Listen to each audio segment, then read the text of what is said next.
Baba talks about bondage and liberation and Shrimat, ever healthy, ever wealthy. Baba also talks about being serviceable and also makes us understand what disregard is. But I would like to begin with bondage and liberation. And in my understanding, liberation, freedom is a very important virtue. I can say the most important, because all other virtues are subject to freedom. If there is no freedom, then you might have many rights, but they don't work for you when you call upon them. So, Baba has told us that I, as a soul, am very virtuous, very powerful. My Baba, my Father, is the ocean of power. He is the ocean of purity. He is the Almighty. But still, we are living miserable lives. Yes. Why? Because we are in bondage. And anybody who is a bondage is a slave, and a slave has no choice. You know, when somebody is a slave, they are provided with food, shelter, clothing, everything. But only when the master allows. The slave cannot command it, demand it. So that's the law. Now, when Maya permits us, we enjoy. When our vices allow us, then we feel peace, happiness, everything. So every soul, there is no soul on earth who has never tasted peace or happiness or power or love. Everybody has tasted. But only when circumstances have allowed, only when other people or our bodies have allowed. And when it's not allowed, then we have always been beggars of these powers and virtues, and we felt that we do not have any right over them, or we cannot access them whenever we want. Now, Baba says that I can make you aware of your rights. So, yes, we understand that when we receive knowledge, we become very aware of what are the rights of the soul. Yes, so the soul has a right to knowledge, purity, peace, love, happiness, bliss, and power. We understand that's in my DNA. I understand that's my father's property. I understand that I was a Satyugi soul and I was in Satyug, and everything, peace, purity, prosperity, happiness, everything was my birthright. I understand all that. But even after, you educate somebody about their rights, if they are still in bondage, they cannot experience their rights. That bondage has to be broken. So similarly, although we receive an understanding and education about what I as a soul am entitled to, there is still a lot of bondage. And for this, Baba says that we need to have yoga power. Yes, every day Baba says that develop soul consciousness, remember me, practice purity, do seva. All of that to break the bondage. Now today Baba very clearly specifies what are the bondages.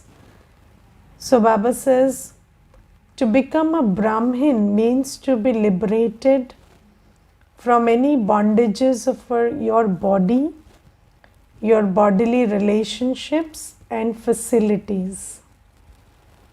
So we have these bondages. So we have bondage of the body, we have bondage of bodily relationships, and we have bondage of facilities. Yes. So when we are a true Brahmin, we are free from these bondages. Correct? Now, let's understand what is the bondage of the body. So, the body has so many things. The body has sense perception, the body has hormones, the body has, then the body is pretty subservient. So, the soul is pretty subservient to these things. Yes, so when I am in the bondage of the body, then I am under the influence of these sense organs and influence of my mood and influence of my hormonal changes. Yes, so everything influences me when I am in the bondage of the body. And when you say bondage, so you see that Baba says that you can claim your birthright and not just feeling peaceful or happy in the moment, but also doing the Purusharth, which will give us 21 births of health, wealth and happiness. Okay, so the bondage is not just about the bondage of the moment that right now I am not able to feel happy. Let's think about something. You see, like you saw something and you want it. The desire, yes, which emerges when you see something. And then you want to be at peace, but you can't be at peace.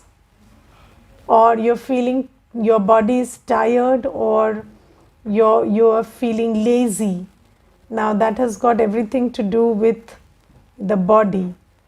Now when you're under the influence of the body, then you cannot feel happy or rested or at peace if that is the condition. But when we are talking about bondage, it is not just about the freedom in the moment to experience peace or happiness or joy, or the freedom to be loveful or peaceful or pure. That's not just it. But also, the freedom to apply Baba's Shrimad. So Baba has given the Shrimad to remember Baba. Baba has given the Shrimad to be pure, and Baba has given the Shrimad to do seva. And when we say Brahmin, a Brahmin means somebody who fulfills the duties of being Baba's child. Yes, so somebody who is Brahma's. So Shiv Baba has given us birth through Brahma Baba's mouth. And when we do justice to this birth, so that is when we call ourselves a Brahmin. But how can I do justice to this birth as a Brahmin if I am under the bondage of my body? Yes, if my body is full of desire or laziness or tiredness or hunger or this or that, then can I meditate at that time? Can I remember Baba? Or can I do seva? So somebody who is in the bondage of the body cannot follow Shrimad, cannot be a Brahmin. Then there is the bondage of bodily relationships. Now, what is the bondage of bodily relationships? So there is a programming inside us that I belong to my bodily relationships. And whatever I call mine belongs to them. Yes? So their desires, their opinions, I think that their opinion matters, or I cannot do something against their wishes or desires, even if their wish or opinion or desire clashes with Srimad, because I am under the bondage of bodily relationships. Yes, so I will tell you a very interesting incident. So there was this brother and sister, and then they are like not of young age, so they are above 60, and there is one brother and one sister, and they have their respective families. So it so happened that the sister used to come to class, and then the brother also used to come to class, but they used to come on their own with their families. Now something happened and the sister stopped coming, and then the brother said, I also cannot come to class because she would mind if I went somewhere where she had stopped going. Now you think about it, it looks like a very bizarre thing to talk about, but this is the intensity of bondage that we can be in. So, bodily relationships are such that you think that their opinion, their expectation from you, their desire, their wish about what they want you to do or what they don't want you to do, it matters a lot. And somehow we are so programmed, and this programming is so subtle that we are their property and we belong to them, that at the time that these bodily relationships cloud our judgment and they become our bondage, we cannot even see that I am not following Srimad, and for what? Because I am valuing this bodily relationship. And it is so interesting, and I have seen many bizarre questions, like somebody said, my parents don't want me to leave asuri devilish food habits, and they are very interested that I keep consuming devilish food. So, and the person who was asking is not a child, is an adult. But to this intensity, what they mind matters. So we might be in the bondage of a bodily relationship to this intensity. They even decide our preferences, our likes, our lifestyle, where we should go, where we shouldn't go. There was another brother, and he said that my sister has opened, and she belongs to some other's path, and she has become a preacher there, and I am a student here, so I have to become her student now, otherwise that wouldn't look good in the family, that the sister is a preacher and now here I am going to some other school. That wouldn't look nice, so I have to go and join her school. So I said, all this while, did you come to a preacher or did you come to Baba? You didn't come to a preacher, you came to Baba. So you should make efforts to do her seva, and even if you are not able to convey the message right, that's okay. But then at least you shouldn't forget that you have not come to any preacher or path, you've come to Baba. But this judgment of the buddhi gets very clouded when it comes to bodily relations. And then, of course, this is about, I'm just in these 3-4 examples that I gave, I'm just talking about attending the class. I'm just talking about padhai. And then when we talk about remembrance, so can we remember Baba when I'm in bondage of a relationship? So that person occupies the whole space in your mind. That relationship doesn't empty even a little bit of space in your mind. So you cannot remember Baba if you are in the bondage of a bodily relationship. Or when it comes to purity, whether it is purity of food, whether it is celibacy, or whether it is purity of thought and money. So Baba has told us that purity is, and yesterday's Murli, Baba said Brahmin means purity of body, mind and wealth. Yes, so this is what Baba specified in yesterday's Murli. And purity means always purity of the body, mind and wealth. So when we talk about practicing purity and you think that your body, mind and wealth belongs to your bodily relationships, then how can you exercise your right to purity over it?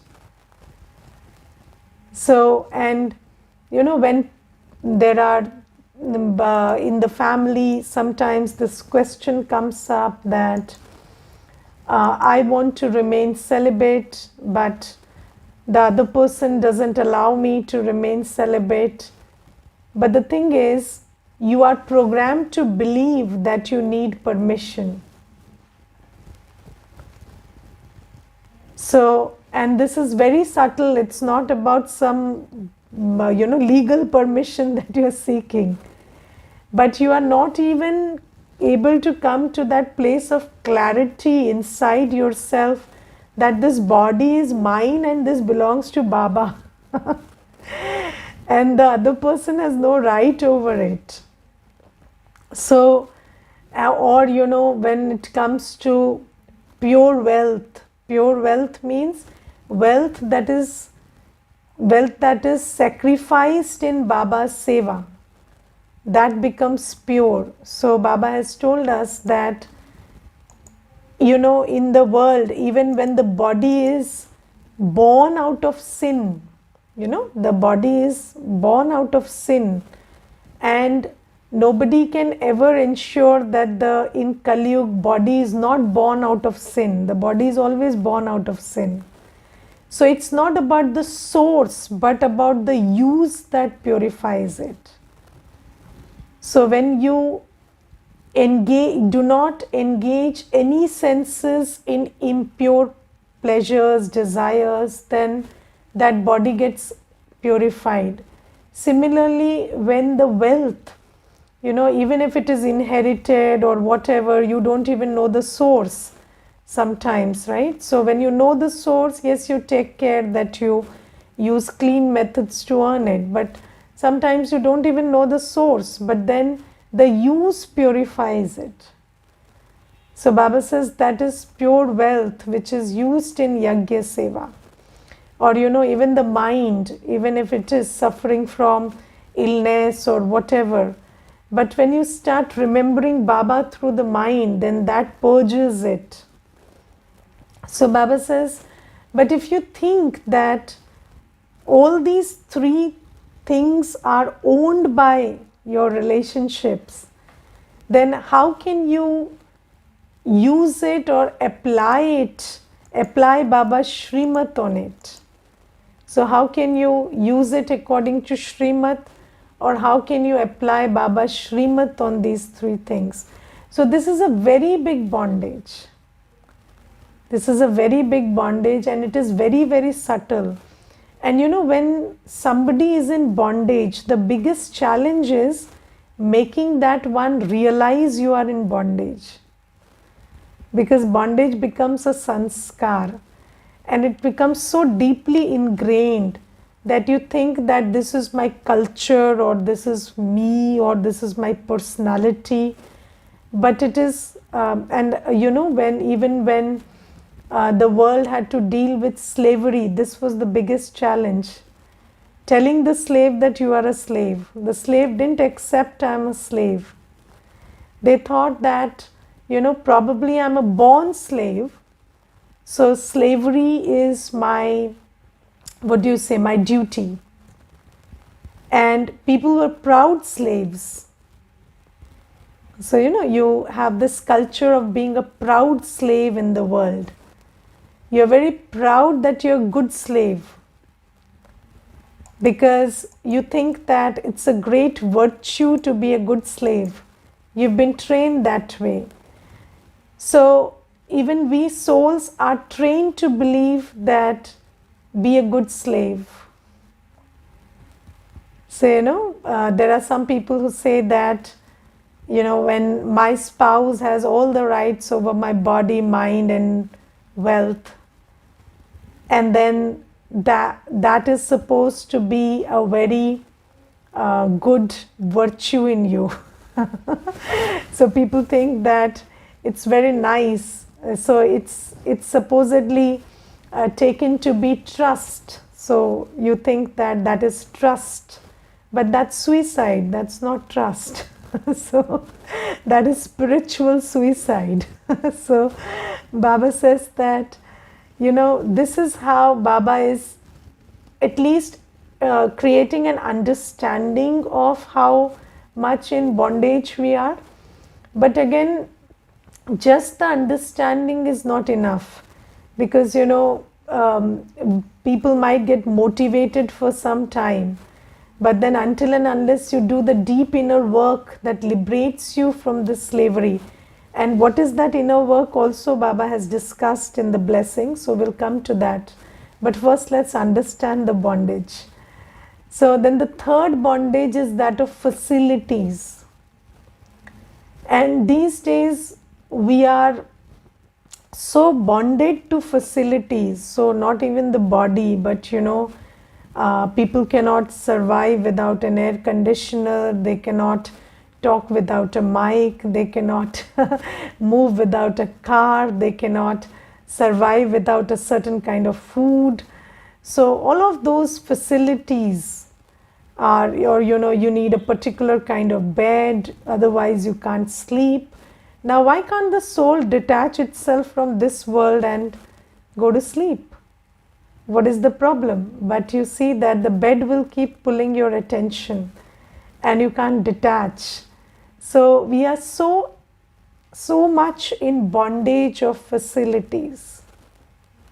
So it could be anything. It could be a small hair clip. So if you don't find the hair clip, you will be a mess. Not only outside but inside also.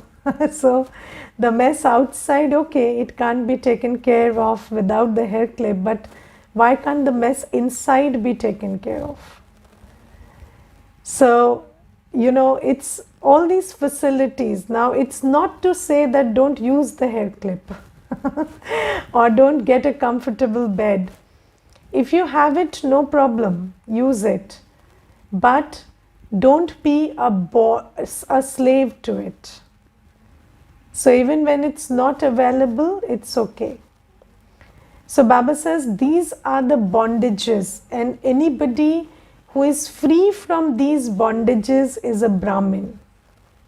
How would it look if you just gave Baba's introduction and pronounced to the world that you are a very good practicing BK, and then the light goes off and then there is no fan, no air conditioner, and you are very irritated about it? So will you look like a good Brahmin then? So Baba says a Brahmin means somebody who is in good stable state of mind all the time. And even if there is a turbulence, so you see that obviously we are all practicing, so there will be a turbulence, but then at least we should be in a position that I can manage the turbulence inside. And with Baba, I can sort it out. I don't need to sort it out outside. So that's a Brahmin. And Baba has defined that a Brahmin is somebody who is free from at least these three bondages. The bondages of the body, the bondage of bodily relationships, and the bondage of facilities. And then Baba says, the relationships of your body do not have a connection with your body but with the soul. Got it? So even when you have a bodily relationship, you have a spiritual duty towards them. Yes? And a physical duty according to your spiritual understanding. Got it? So let me give you a very simple example. So you understand that we generally do not, donate wealth to the world. So we use our wealth for yajna seva, and we donate gyan to the gyanis. This is the law that Baba has given. Now let me tell you an incident. So there was this one girl who had sometimes visited the center in the past. So she had come once or twice, and then one day at 9:30 in the evening, she started knocking the door of the center. And when she came to this, when I opened the door, she was in a very bad place. So she was not well, she was not okay. And then she said that I need a place to spend the night. I don't have any place. But you see, we are living in times where I don't know that girl. She's only visited once or twice and I don't know her. So I couldn't make the decision of keeping her in the center, because let's say something goes wrong in the night. Then who will take the responsibility? Yes, it's a practical situation I'm talking about. Then I fed her with food and all, and I called her father. So I asked her to give me her father's number, and I called her father, and the father refused to take responsibility. Okay, so when the father refused to take responsibility, then I gave her enough money so that she could go to a hotel and take a place for the night. Okay, so although it's not the law, Baba has not given us that law, but considering what as a soul I felt was the right thing to do at that time, I did it. So why I'm telling you this is because, when you are spiritually in your place, you will know what to do when. And even about raising a family or your responsibilities, physical responsibilities towards the family, if you are right in your position as a soul, you will know what are your physical responsibilities. Do you get my point? So it's not about a child has a right to this, or a wife has a right to this, or a husband has a right to that. No. It's about you as a soul gauging what they need at the moment. And when you are in your position, in your accurate position as a soul, then even physically you will know what to do, when to do, how to do. And it doesn't need to be, it doesn't need to be limited to your family or to any other place. Every individual, you will know who to feed Toli, you will know who needs a breakfast, you will know who needs what support, and you will know that that's not the end. You will know that again, this person basically needs spiritual support. Because if you don't give that person that, then he will always be a beggar. So this is something, but even even to gauge what your physical responsibility is, you need to be aware of your spiritual stage and spiritual responsibility first. So this is what Baba means when he says that the relationships of your body do not have a connection with your body but with the soul. Okay, so it's not about the social norms of physical relationships. It's about the spiritual sense of what you need to do for the other, even if it's a physical action. So that is what I think Baba means by this. And then Baba says, if someone is influenced by another, that is a bondage. So you have to make a decision about what karma you have to do based on your spiritual sense. Not based on what they want, what they would like, what they would expect, what is the social norm. No, then we are in bondage.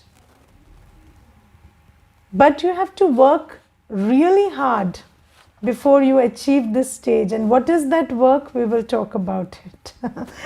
So Baba says, however, to be a Brahmin means to be liberated in life. Liberated means every action that I perform is a conscious choice.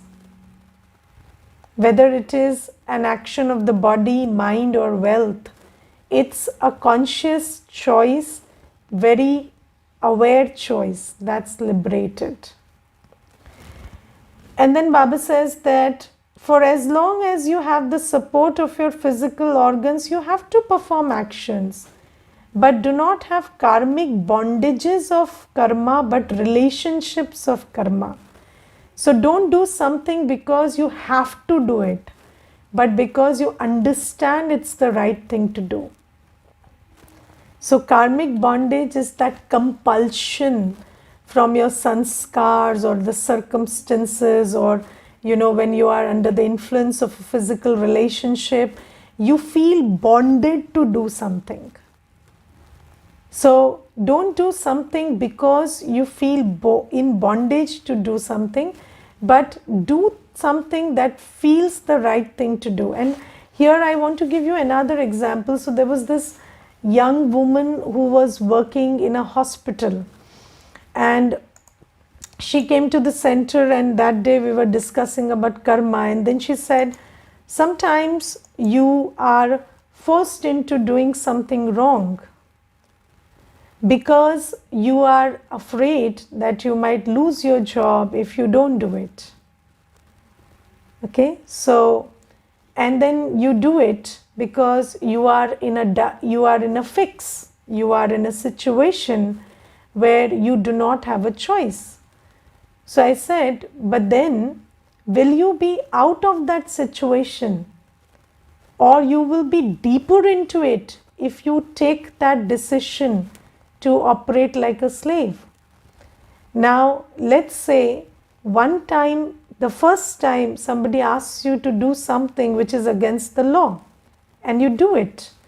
The second time, that person will use his position and also the precedent that you did this the first time against you and coerce you into doing something which is more ignominiable. So you must understand that you are not coming out of that problem by listening to that person. you're going deeper into the problem. And then when you go deeper and deeper and deeper, someday you have to come out. So why not come out the first time? If you have to lose your job, you will lose it eventually. So at least lose the job before you lose yourself. So this is something we need to understand. Don't do any karma because you are in bondage. Do the karma which makes sense to you. Okay, so Baba says that, and if you do something because you are in bondage, it will put you in deeper bondage. Get that right. And then Baba says, those who are liberated in this way are constant embodiments of success. And what is the method to be free from bondage? Baba says, the easy method to use for this is I and my Baba.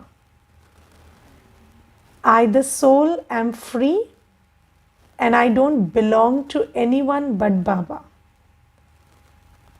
So, I, the soul, am basically free from the body, separate from the body. I am not a slave of the facilities. I am an independent soul, and my actions, my feelings, my thoughts are my prerogative. But you have to first make this disconnect internally and position yourself internally in a very strong stage that actually my thoughts, my feelings and my actions, my decisions are my choice. And when you practice this enough, then you will be able to exercise this, you have to liberate yourself first here. By practicing, I am a soul, I am not the body, I am not the facilities, I am not the physical identities. And then I belong to Baba, I do not belong to anyone. Yes, all the souls are my brothers and sisters. I will fulfill my spiritual responsibility towards everybody. But I don't belong to anybody. I belong to my Baba. And this has to be, deeply instilled in silence so well that it starts reflecting in your choices and actions. So this is what bondage means, this is what liberation means, and then this is the method to go there. And then today I want to very briefly discuss about what Baba says is, Baba says, when you follow Shrimat, you become ever healthy and ever wealthy. And I found this very interesting today because, you see, people are only concerned about two things these days, health and wealth. Yes, they're always concerned about health and wealth. And they are following many methods for health and wealth. Yes, so I will tell you there are so many bizarre methods that somebody says you do a puja and your disease will go away. Yes, or this guru will be pleased and then you will be very wealthy. But people believe in these methods, don't they? So there are so many bizarre methods people follow for health and wealth. So people are eating stuff that is very, very bizarre, and then people are engaging in activities and thinking of methods which will make them wealthy, which do not have anything to do with logic. And then Baba says that even if those methods work, then it's temporary. So you get some wealth, you get some health, temporary. And then Baba says, I am teaching you a method which may not look very logical to you in the first instance. So Baba says, if you remember me, you will be well healthy. And if you do seva, and if you apply the points of knowledge and become pure, you will be very wealthy. And Baba says that maybe you don't understand logically that this is the method to be ever healthy and ever wealthy. Not temporary healthy and wealthy, but 21 births of health and wealth. But Baba says that I will give you an example for that. And Baba gives the example of sannyasis in Dwapar Yuga who are pure. And Baba says that they used to go to the jungle and sit there in isolation, and all the facilities used to reach to them from the city to that place. Why? Because of yoga power. And Baba says, even if you don't understand yoga power, people have seen working that. And they had yoga with Brahma, the home, not with Baba. And Baba says, now I am teaching you that yoga and that karma, which will make you ever healthy and ever wealthy. So even if it doesn't fit into your logic, does it fit into your logic that this guru will sprinkle water and somebody will get wealthy? No, but people do that. So even if it doesn't fit into your logic, do this. And this is the method to be ever healthy and ever wealthy. And this is a very important point that Baba makes. And there is a lot of directions for Kumaris today. And Baba says, you must take up service, spiritual service. Don't run after temporary wealth, temporary everything. Understand that this is the time, this is the only chance to do this seva, to change humans into deities and become a deity. So don't lose this opportunity. Okay, Om Shanti.